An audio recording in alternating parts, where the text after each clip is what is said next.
Même le maître des lieux, Émile Bogadoudou, le maestro du gouvernement, ya kekuo. Ok, yubuli no kena welini mio. Once again, thank you for being here, Dr. Edi. And as I said earlier, Cote d'Ivoire has known a series of political crises which started in the early 2000s, and the conflict have known a stalemate in the year of 2011 in the aftermath of the presidential elections that occurred in December 2010.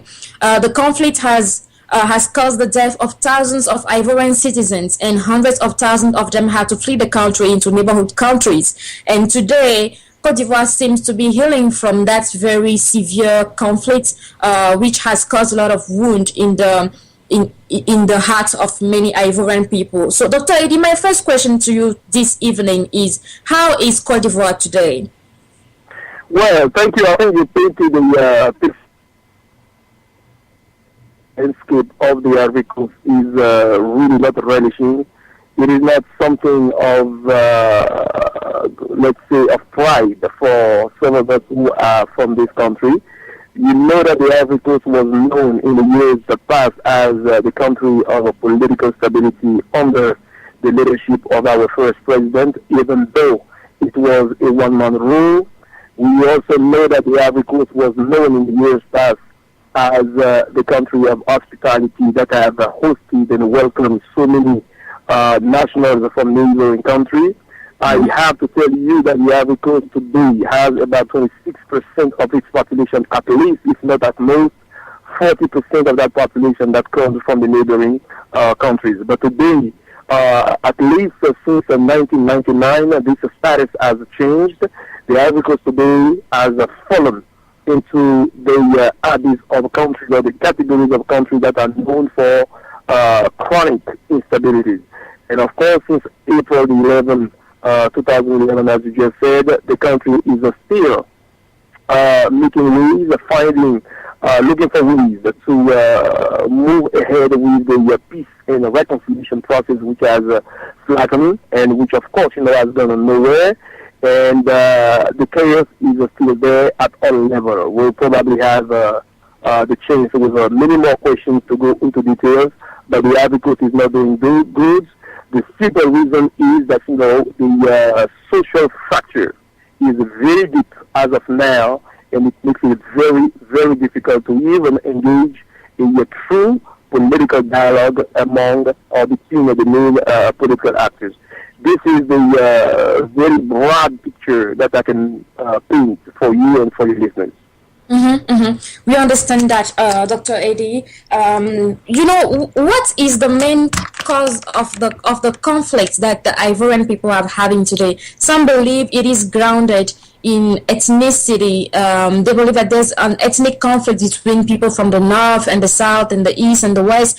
And some others believe that it is a foreign, how can I even say it, plot against the country of Ivory Coast to destabilize the politics, because they were doing very well economically in the West African region. So what do you think is the cause of the conflict that Cote d'Ivoire is going through? Thank you. I have developed this methodology, to understand the crisis in Ivory Coast, and even the crisis actually in all the African countries, not to say the crisis in other underdeveloped countries, if you want. I am against the one theory cause, or the one cause of theory that goes around. You see, you have heard a lot of people, and you read about people saying in their analysis that the crisis, or this kind of crisis in African countries, are related to bad governance, are related to bad leaders, are related to decaying political institutions. What I offer my listeners, students, and in my writings is that, we have to look at those problems in a very holistic way. There is a conglomeration of factors. There is aggregated factors that come into play, and one leads to the other. One is as important as the other. So, to make it very simple for people to understand, I offered this analysis that, the crisis in the Ivory Coast is a crisis of globalization. And under that cap, we'll look at cultural globalization. We can look at the impact of globalization on the different cultural entities in the country, and this is also valid for many other countries. Because with the impact of globalization being or having also a cultural dimension, what we have observed, as Emmanuel Wallenstein points very well, is that you do have the question of fragmentation, which means that, with the threat coming from outside, the first reaction that, ethnic entities have had was to withdraw to themselves to reassert a little bit of identity. So this is one way of looking at it. The other way of looking at it is the neoliberal approach under this globalization. What is the input? What is the role of what we have called or termed the international communities in the respective country crises that have been going on in Africa, and especially the one in the Ivory Coast? So in a very brief or short manner, I want to tell you that I offer this analysis, which is the Ivory Coast crisis is a crisis of globalization. Some people have looked at it as a crisis of Pan-Africanism. Some other people look at it as a crisis of ethnicity among different ethnic groups. The people of the North, for instance, that fall under the cap of what we call the Jula people, have claimed that, they have been excluded from any political process in the country. Of course, this is also battled away by other ethnic groups, especially from the southern part of the Ivory Coast. But what is true about it? What is not true about it? So when we look at the whole global international politics, we will be able to also see what are the factors that impacted internal politics in the Ivory Coast, and what are the factors within the Ivory Coast that also impacted the outside. So for me, in a nutshell, the Ivory Coast crisis is the result of globalization that allows us to see so many different determinants or factors that led to the crisis. Okay, but you believe that globalization is at the center of this conflict, but how does globalization affect this conflict? Because it started maybe before 2002, but the rebellion started in 2002 when there was an attempted coup d'etat against President Gbagbo, and many people saw it as a French plot against the Ivorian president Laurent Gbagbo, who wasn't really an ally and a friend of France. And the majority of the people in the of the rebels actually come from the ethnic group of Alassane Ouattara. They are Dioulas, and they come from the north. So some people see it, as you mentioned it before, as a neo-colonialist, Pan-Africanist issue. Some others see it as an ethnic problem. But you are talking about globalization, and I would like to know, how does globalization affect this conflict or cause this conflict? Very good question. That was asked, I was actually at one of the conferences that I spoke at on that same issue. You see, anytime we mention globalization, we should not see it as an external factor, right? What we offer in here is that, we have this a neoliberal globalization that has impacted economic, political structures in African countries and all over the world, if you want. But the underdeveloped countries have been hit the most. They have suffered the most from this.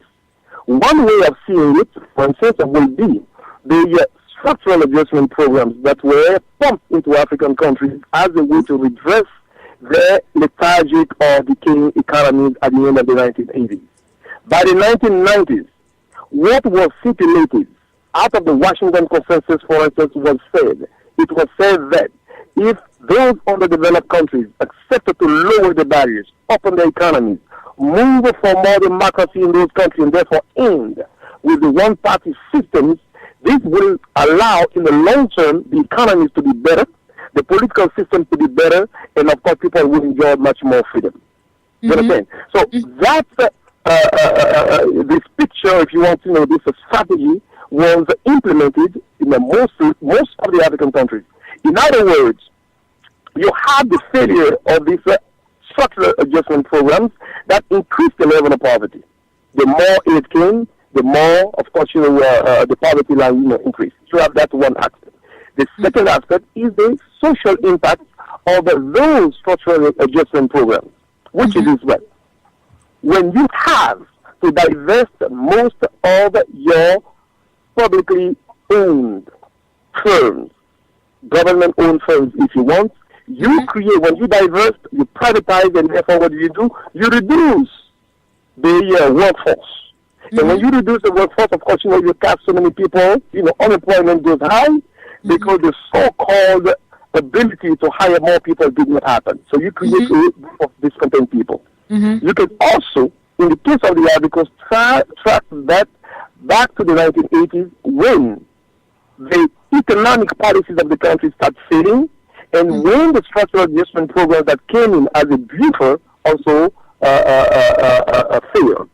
But you do also have the internal contradiction within the articles, starting from the 1960s. What were the crises? What were the problems that sometimes committed different ethnic groups that were not properly solved, and which led to the chaos after President Ufudami died? Because, matter of fact, we have to go back to the 1960s, but mostly the year when President Ufudami died.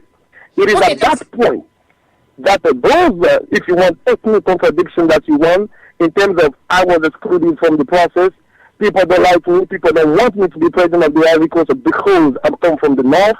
All those issues came up by the mid-1990s and boiled to the first coup in 1999. So this is how I want to break it down. And if you allow me to throw one more thing in here, and next question I will try my best to be shorter.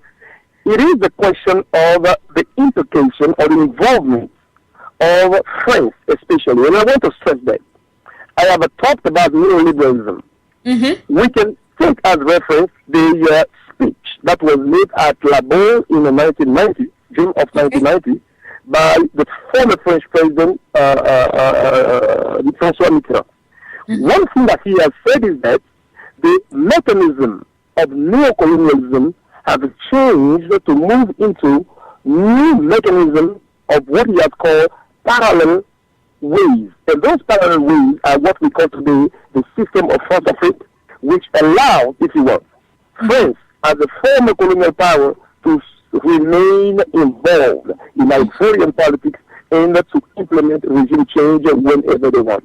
So in a nutshell, we can also say that from that perspective, the fact that the former president of the Ivory Coast, which is President Laurent Gbagbo, has engaged his country on a track which was contrary to the track followed by his predecessors, compared to the relations, economic, military, and diplomatic relations with France, also played a huge part in the decay that we see today. It was a question of implementing the regime change, making sure that you have somebody in power who will respect the agreement between the Ivory Coast and France that was signed back in the 1960s.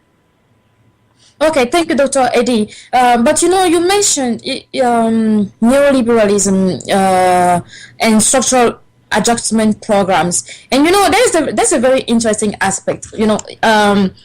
Cote d'Ivoire is not the only African or West African country that has non-structural adjustment.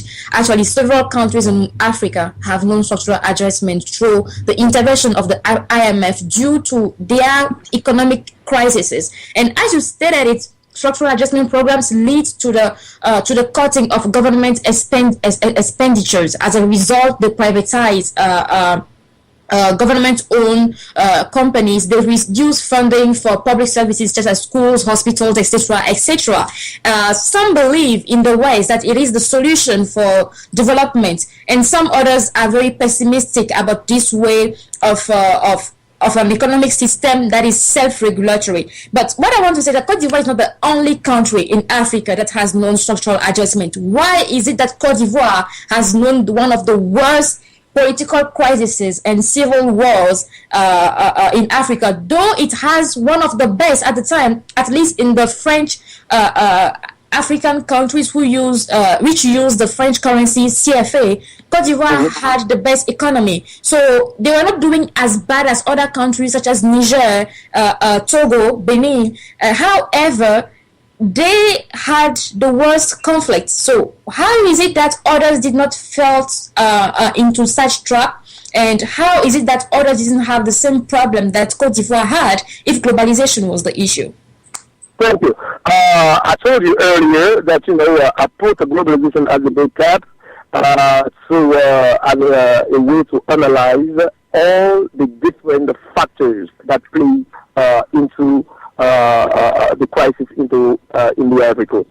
When I call upon globalization, I want to put it in a context. The Ivory Coast dissolved, as we know of today, or disintegrated at the same time when there were this push for democratization, there was this push for more neoliberal ventures. Reason why I put it this way. But that does not exclude also what could have been, as I said earlier, the internal political problems, sociological problems that also may have erupted in the Ivory Coast since the time of independence and under the direction of the former president, that's what happened. So what we can offer in here, the so-called crisis, the so-called incoherence, or whatever we say, division, ethnic division that you are talking about, really surged up by the 1990s again, when it was a question of succeeding to President Fobani and the question of who is Ivorian and who is not Ivorian. But what did that play into? It played into a question of economic resources. Keep in mind that when in 1960 the Ivory Coast got its independence, there were about 16 million, acres of forest in the country. By the 1990s, it has for 2 million people. By the 1990s, the whole thing has changed. You're talking about more than 16 million people, now 19 million people, so what I just checked, with less than 2 million acres of forest. The economic resources, the potentialities of the countries have changed. And when a country is facing severe crisis as such, you see that other issues may come up, and that's when the ethnic issue. The other thing that also played into that, to be very short and brief and clear, it is the question of the immigrant population that came. When by immigrant here, I'm talking about the nationals from the neighboring countries, especially who came to the Ivory Coast from a long time ago to begin with. These are people with the lack of a serious immigration policy in the Ivory Coast. We have allowed our policy of welcoming policies, right? We have allowed people to claim their Ivorian citizenship when they should have not, or when they should have, etc., etc., etc. At one point, who is Ivorian, who is not Ivorian? This issue, once it was brought up for political purposes, also sometimes because for some leaders who wanted to maintain a certain electorate, it has led to what we know today. Is it fair? Is it not fair? Today the Ivory Coast, as you know, has been labeled, the Ivorians, as xenophobic people. People who don't like foreigners, but the facts on the ground do not attest to that, because still in the Ivory Coast remains the country in Africa with the largest amount of foreigners on its soil. After the 26%, comes Senegal, I think we were about 4% or 3%.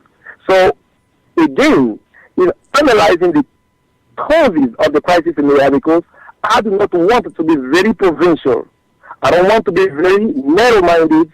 I want to make it a very broad perspective, because the issues that face the Ivory Coast are not only one way, they are not one cause-oriented. It is a multiplicity of factors that are played into that. The question of unemployment, for instance, has also played into that.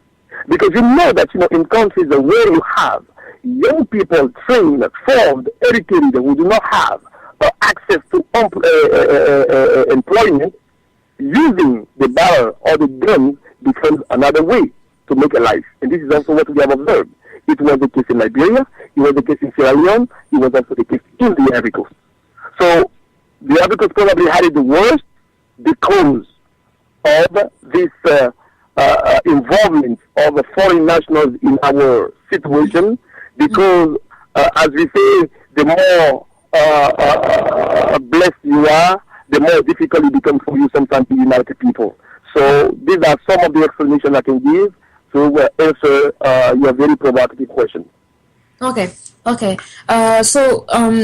Today we have, as you mentioned earlier on, that you have an Ivory Coast that is broken and that you believe does not do well at all. But the current president of Ivory, I'm sorry for saying Ivory Coast, because I believe it should only be Cote d'Ivoire. The country shouldn't be called Ivory Coast anymore. So as we were saying, the current president of Cote d'Ivoire, President Alassane Ouattara, who took over after the 2011 electoral conflict, has launched a series of campaigns, of reconciliation campaign that aims at, reconciling the Ivorians from all parts, as he believed that ethnicity was one of the main issues, and he's trying to build a reconciled Cote d'Ivoire. Do you see the Ivorian people recovering from this conflict and living together all as one, as they used to before this war broke in the early 2000s? Do you believe that reconciliation is possible in Cote d'Ivoire? Well, the task of reconciliation is a challenge that the daughters, the sons, the friends, and all people who love the Ivory Coast is a challenge for them. Mm-hmm. And we have the resources, we have the capacities to meet this challenge, to overcome it, and to withstand this challenge. We have it. But it is a very humongous task. Why? Because of the profundity of the social fracture, because of the deepness of the lack of cohesion that has erupted in the Ivory Coast in the last decade, especially since some children of the Ivory Coast, especially from the northern part, as you said, helped by foreign countries, Burkina Faso and Mali, and other foreign troops from those countries, and also helped by France,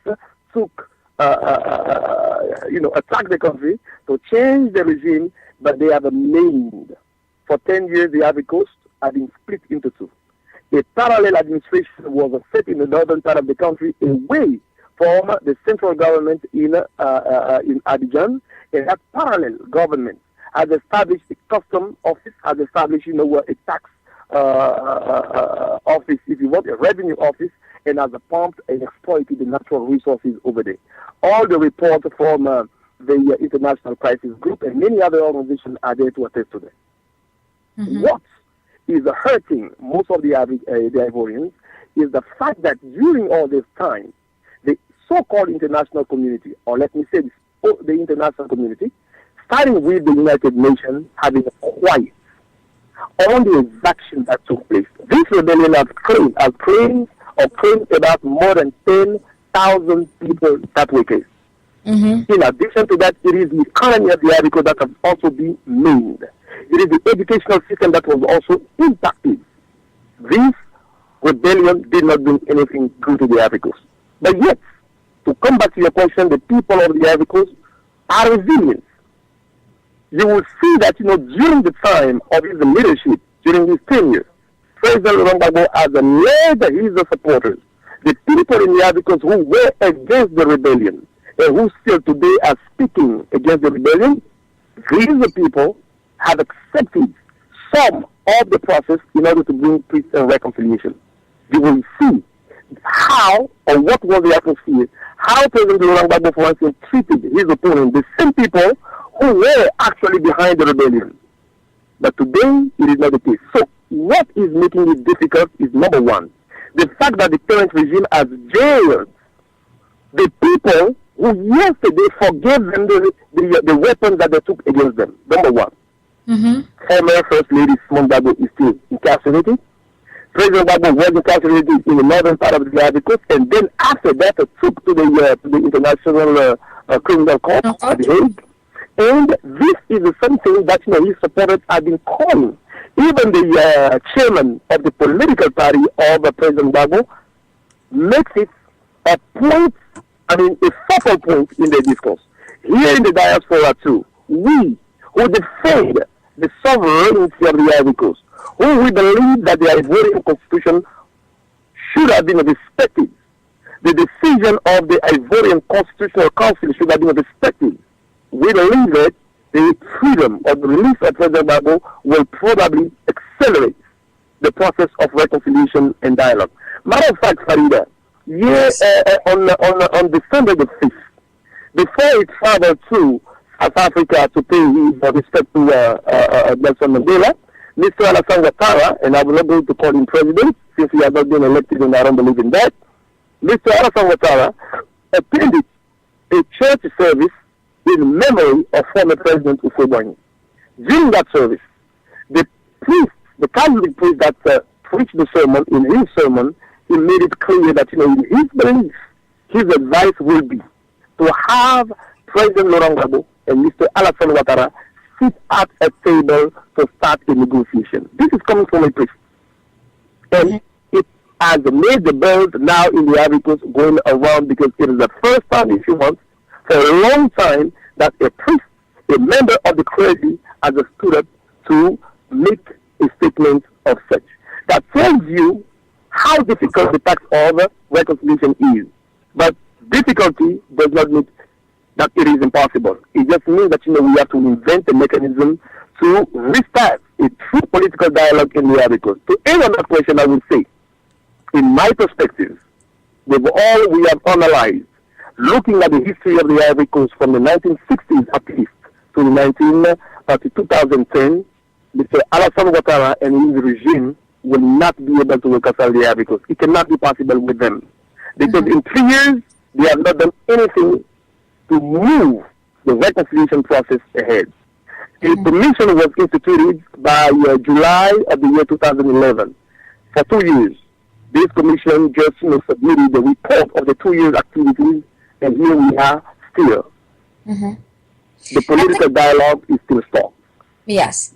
I believe that the statement you mentioned from the priest is from the Archbishop of Abidjan. And that was last Sunday, as you said. But in some other countries like Togo, where a process of reconciliation has been launched, the church has played a major role. For example, in Togo, Archbishop Monseigneur Barriga was at the head of the reconciliation process. But how is it going in Cote d'Ivoire? Who is the head of the Commission for Reconciliation of Cote d'Ivoire? It is Mr. Bani, Charles Konan Bani, former Prime Minister and former head of the Central Bank of West African countries, known as BCAO usually. He was a Prime Minister during the time of the crisis, in 2005, for about 10 months before he was replaced by Sorogio Moïse, the head of the Secretary General of the rebel groups that attacked the country in 2002.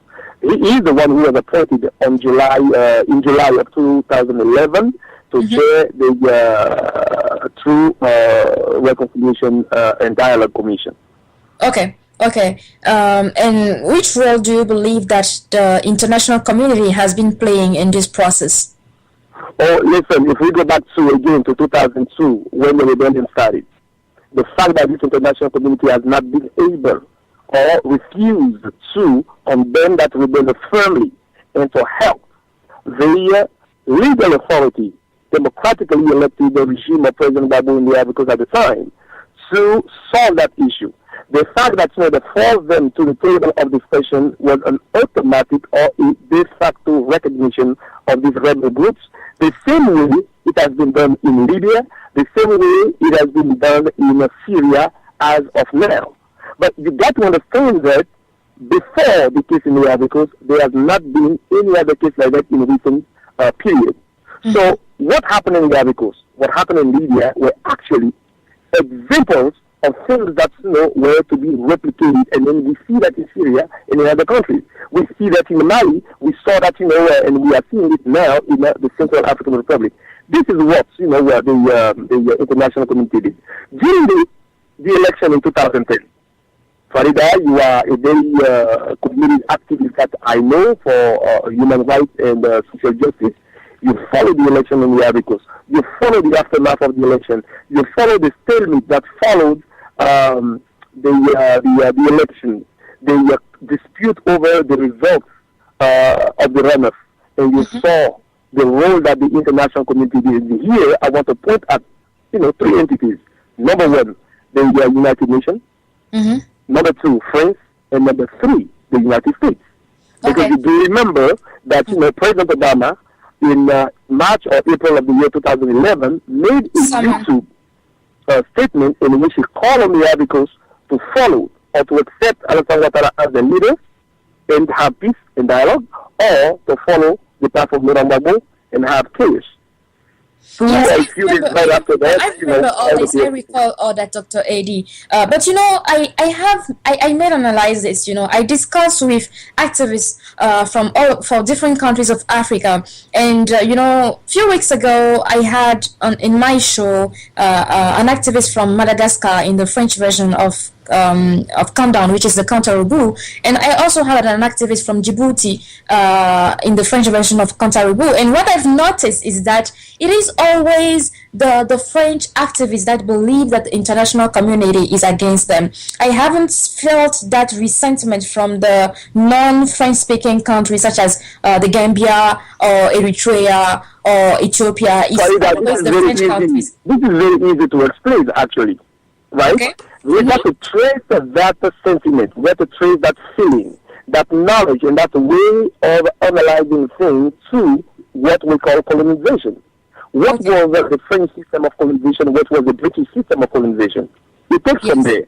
At the end of the day, as Basil Davidson will say, he's a historian, or Adu Boahen, famous and celebrated Ghanaian historian who also passed away. Both of them will tell you that the two systems led to the same thing, which was the exploitation of the resources in Africa, the exploitation of African people. But yet, the methods were different. Once the British had decided to leave Africa and to grant those former colonies their independence, not that they completely left, but at least they have granted those countries some form of autonomy, if you want, if I can speak this way. In the case of the French, they have remained deeply involved. Two examples. In 1961, and I believe it was in April of 1961, the French signed an agreement of cooperation. In French, we say les accords de défense et de coopération. Right? The defense and cooperation agreement. What was the content or the tenets of these agreements? Some of them. Number one, those African countries, the Ivory Coast, Benin, and I believe Niger, to begin with, have accepted to allow the French to protect the territorial integrity, number one. This is the reason why you have those military bases, French military bases in the Ivory Coast. You have in Gabon, you have in Djibouti.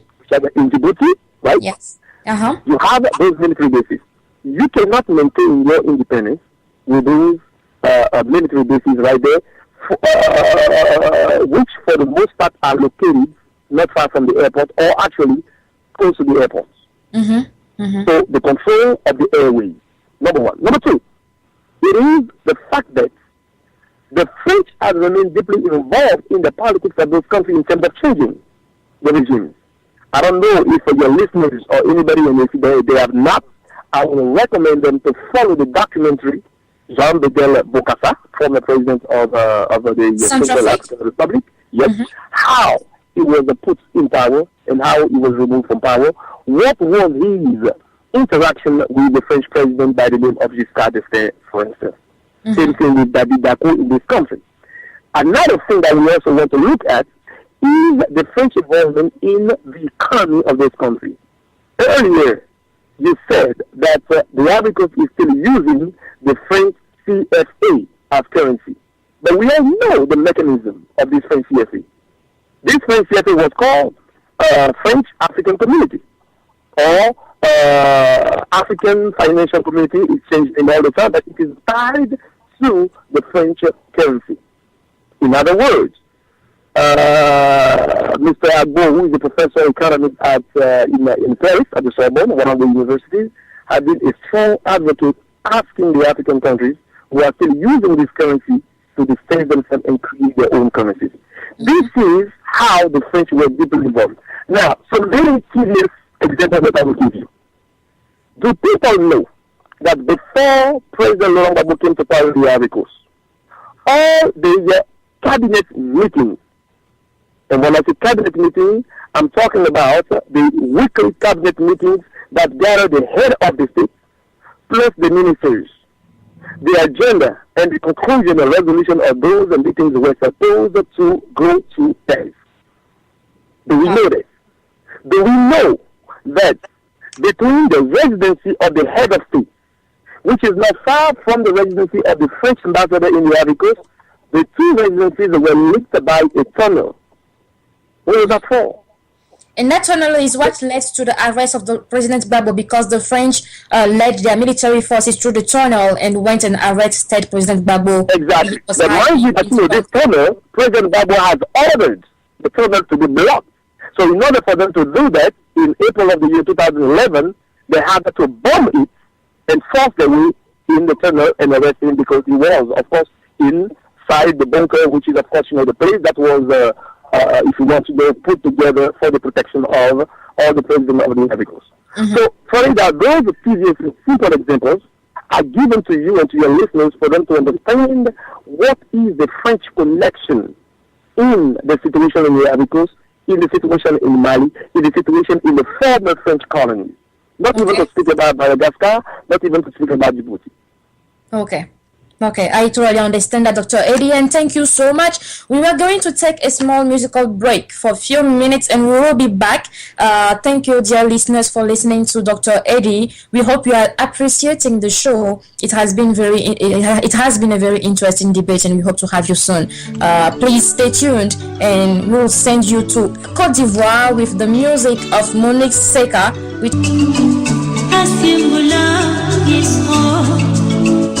Amuya kiseke ni enfant fendile mio.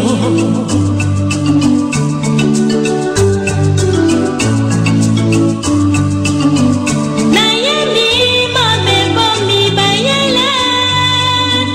Nayemi oma popo emesimi o. Kebe unke no fitilo. Zo anyo befa uzimio.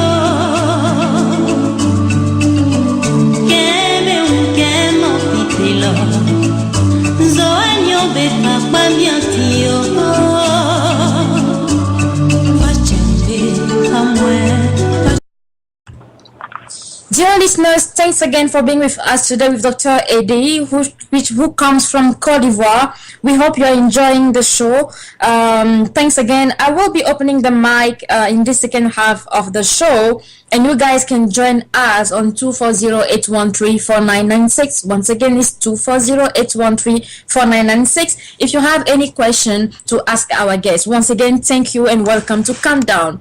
So, Dr. Edi, we were talking about the political situation in Cote d'Ivoire. We talk about different issues that cause the conflict of Cote d'Ivoire, such as globalization, the involvement of French, the non-interference, or actually the interference of the international community, the United States, the United Nations, etc., etc. But I would like to ask you, how do you see this conflict being resolved? What is your suggestion? What are the propositions you have to solve this problem?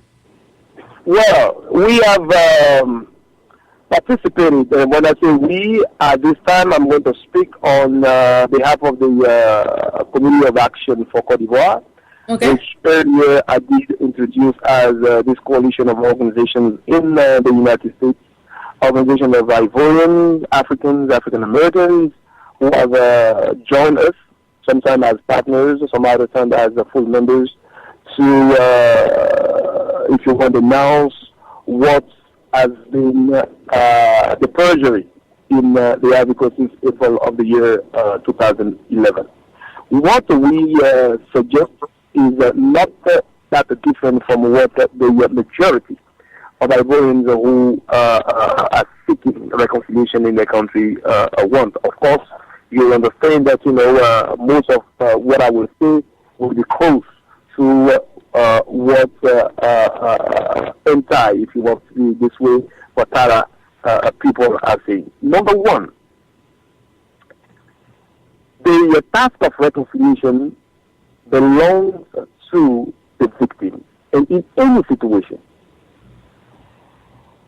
the best people, according to Albert Memmi, we can quote people who have analyzed those issues or questions from a sociological perspective. There is no better person or better actors than those who have been victimized to engineer, if you want, or invent the mechanism or the wheels. Martin Luther King Jr., for instance, said, it is not about, destroying the person, but destroying the system that is around. Therefore, in the case of the articles, we can track the different process of reconciliation that took place before. Reason why I'm saying this, we cannot say that from 1960 at least up to the year 2000, or if you want the year 1999, that there has not been any crisis in the Ivory Coast. We don't believe in that. What we believe in is that some crisis took place in the Ivory Coast within that period of time, the first 3 decades of independence. But those conflicts are different from the one that started in 1999 because they did not split the country into two. They did not lead the country into this very big divide or this big ethnic, economic or group fragmentation that we have today. So, number one thing we have to do, what were the ways in which in the 1960s, 1970s, 1980s, the conflicts that arose at that time were resolved? One way to look at things.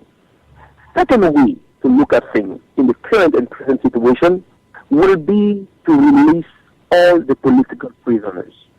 I said it again earlier.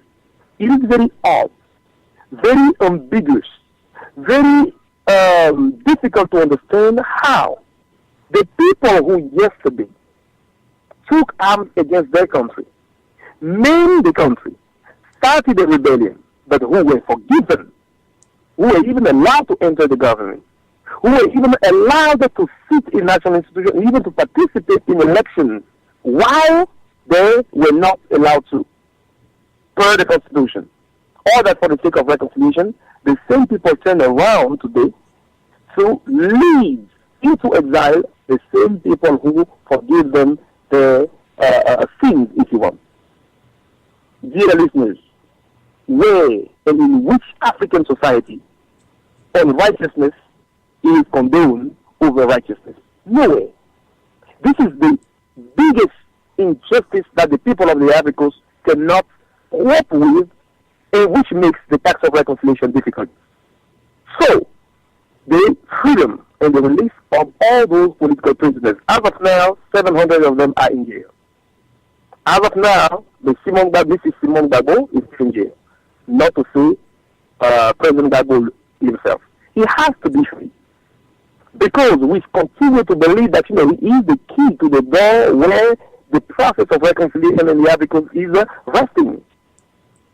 We have seen that in 3 years, the regime of Mr. Ouattara has not moved further or forward in anything about reconciliation. Why don't we try that? Especially that the International Criminal Court has not been able, after 2 years, to prove or to confirm the charges that are levied against him. It needs to be free. Thank you, Dr. Edi. I'm going to stop. There are many other ways or many other things that I want to suggest, but we can take more questions. Yes, but I'm going to stop you a little bit because we have a listener who just called in, probably has a question for you. Good evening, actually. Who are we talking to, please? Yeah, good evening. My name is Atu, and I am happy to be on your show. Thank you very much for the opportunity. Thank you very much for calling us, Achu. We really appreciate it. So do you have a question for our guest, Dr. Edi? Yes, I actually do. Hello, Dr. Edi, and thanks for your insight. Very insightful and good information coming out of Ivory Coast. But I wanted to find out from you. During your earlier submission, you had made some pronouncements on globalization. Mm-hmm. And for some of us, when we hear globalization, we really want to basically absorb it in the most basic sense. And mm-hmm. so we want to say a global village, so to speak. So on that, with that aspect, I wanted to find out from you, to what extent could the neighboring countries, or even West Africa as a whole, to what extent could they have prevented what happened in Ivory Coast, given the fact that whatever impacts Ivory Coast directly or indirectly impacts its neighbors, economy and movement, and those who have who used to be out of the country would be coming back, and refugee situation. So it affects everybody.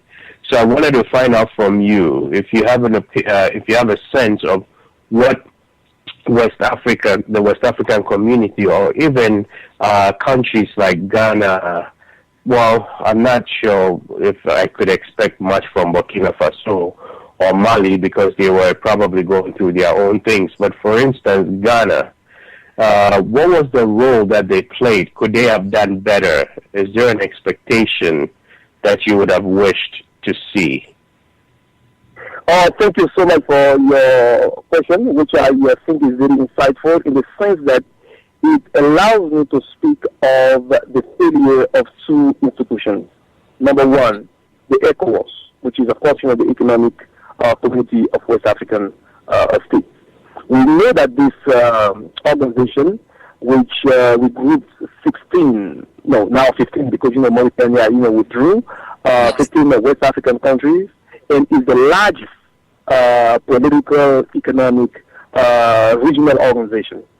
By 1990 up to 1993, the ECOWAS reviewed its protocols to make it not just an economic union, but an economic and political union which will serve the purpose of protecting the integrity of each of the member states, but also to resolve any conflict or crisis that may erupt in each of those states.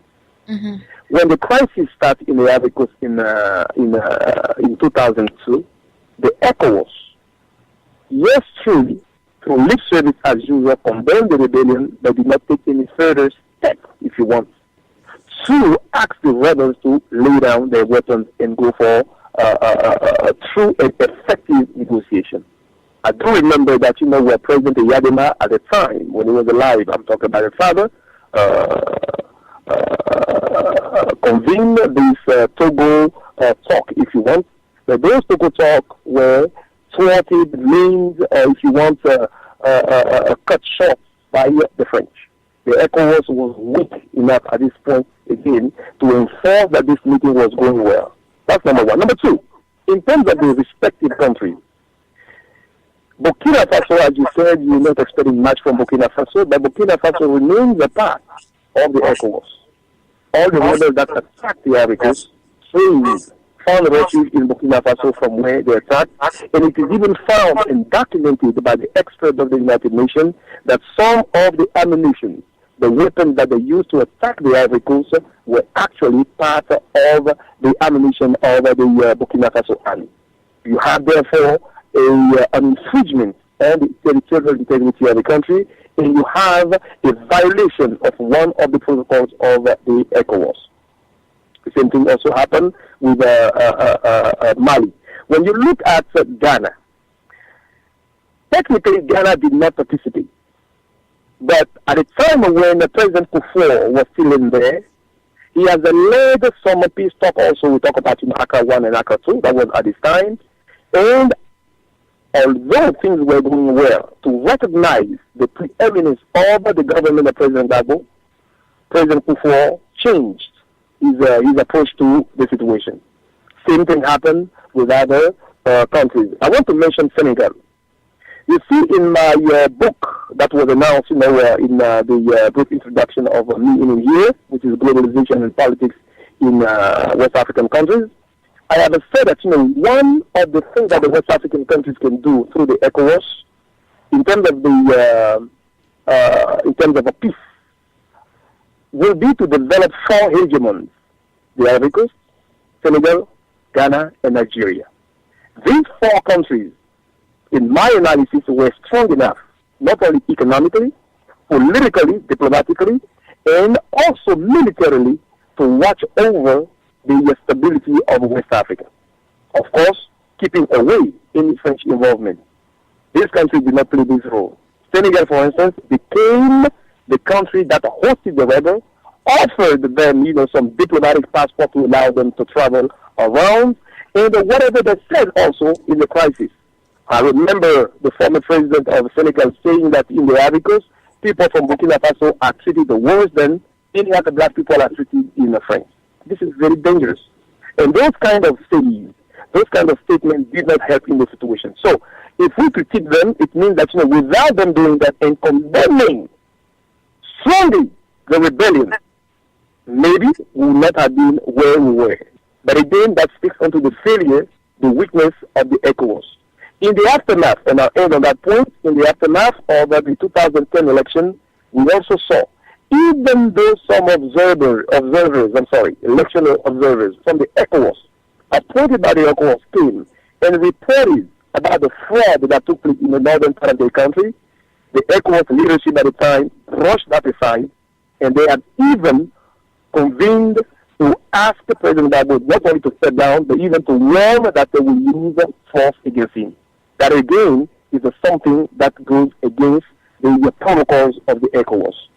So these are some of the things that I believe that the African countries in West Africa failed to do. But yet in all of this, we still have to recognize somewhere that those refugees that left, some of them went to the Ivory Coast, to Ghana, others to Liberia, others went even on the way to Togo, some of them to Benin. Those countries, those populations have played a role in the humanitarian role. We have to acknowledge that. But in terms of the institutions, in terms of the countries, in terms of the leadership, they have proven to be very weak before the crisis in the Ivory Coast. This is what I can say to answer your question, and I hope I answered in a very exhaustive way. Thank you very much, Dr. Edi. I hope that your question was answered, actually. Yes, my question was answered. I actually stayed on to hear it all, and if you don't mind, just a few follow-ups to it. And I totally agree. The ECOWAS did fail you, and by extension, the AU also, which has failed on several occasions. Case in point in Libya and other, African countries where they could have easily stepped up and taken control or led in the whatever you want to call it, conflict resolution. But we always sit behind and then let Western powers take over. Now, that said, it seems France is a major problem in a lot of these francophone countries, and the way they are supposed to handle their issues, because they keep infiltrating, keep poking their noses into it, and I can hear a strong sense of resistance. You want to push them out of your affairs, but how are you going to be able to do that when you continue to take their money? That's a very good question. This is, let me say, it's a very wonderful question that, let me say, condenses, the question condenses the contradictions that can be observed in the process of what we call the process of liberation. Mm-hmm.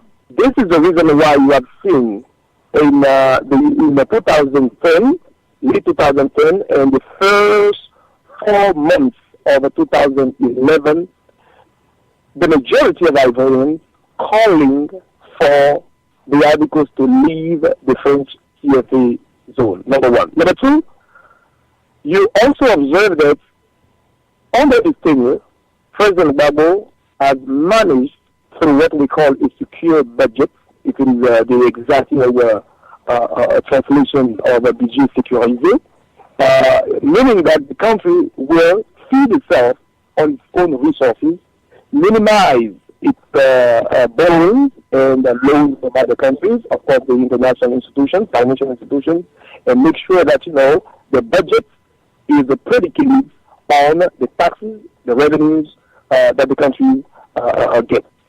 The Ivory Coast was able to do that. And we have been able to reduce the load of the debt, which was borrowing by between 1993 and 1999, and by 2000 the Ivory Coast was completely suffocated by its international debt.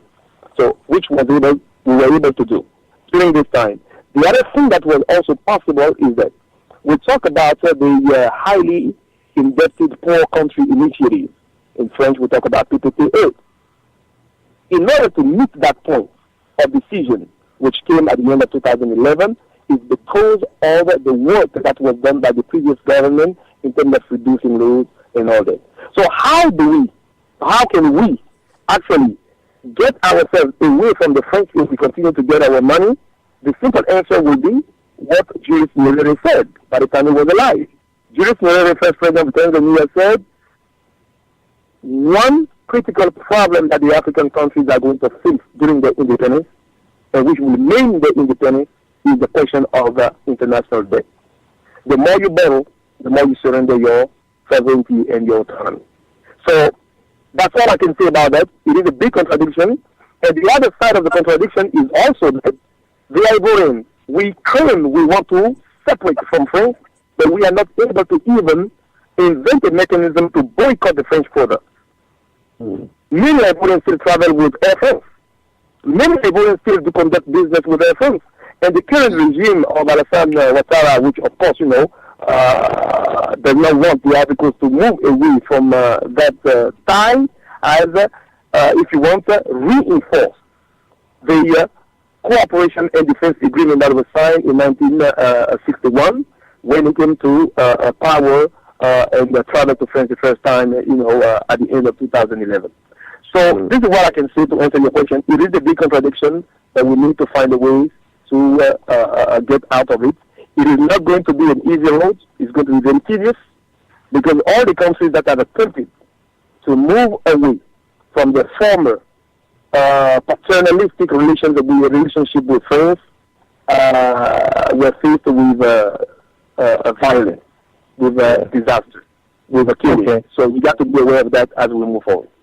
Yeah. Well, thank you very much, Dr. Edi, for answering all my questions. I will just, I will hang up here and just say that I am not surprised that, some of these Francophone guys like Ouattara and the others are not excited about leaving, because the last person that tried to free himself from the claws of this French, authoritarianism and imperialism was Sankara, and they killed him. So nobody wants to go down like that.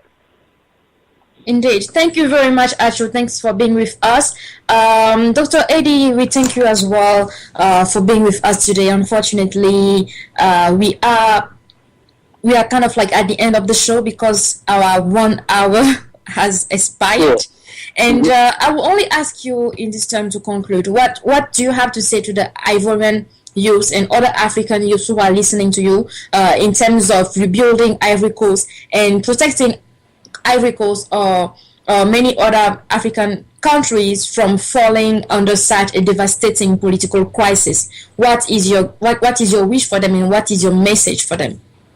Good. To the people of the Ivory Coast, I will say this as an activist and as a political analyst also. The challenge is ours. It is the onus is on us to reverse the situation in the Ivory Coast and make sure that we rebuild this country. We can do it. If that is going to be difficult, then we can do it. Number one. Number two, we got to face the fact that the question of development in all the African countries, and this way I go beyond the Ivory Coast, it will not be possible as long as we continue to maintain the same ties that we have had with the former colonial powers or with the international institutions as of now. Mm-hmm. People will tell me that, Eric, you are always critiquing other people. I will always answer that we should look at the problems of Africa in a very holistic way and never exclude, because it will be hard for me to understand that out of nothing and nowhere, just for philanthropic or for humanitarian reason only, that the French are present in the Ivory Coast, They are present in Mali. They are present in the Central African Republic today. It is not fortuitous. It is the consciousness that we have to develop. So back again to the Ivory Coast, back again to my fellow Ivorians, reconciliation is possible. Let us go through justice. Let us go through the liberation of the people who needs to be freed, and let us make sure that the regime that is in place today does not stay in place, because with this regime, the Ivory Coast cannot move forward. I want to thank you, Farida, for giving me this opportunity. I want to thank all those who asked questions, and I encourage you on this venture. And I do also apologize. I was supposed to be on the show at 8, but due to your other commitment here in Philadelphia with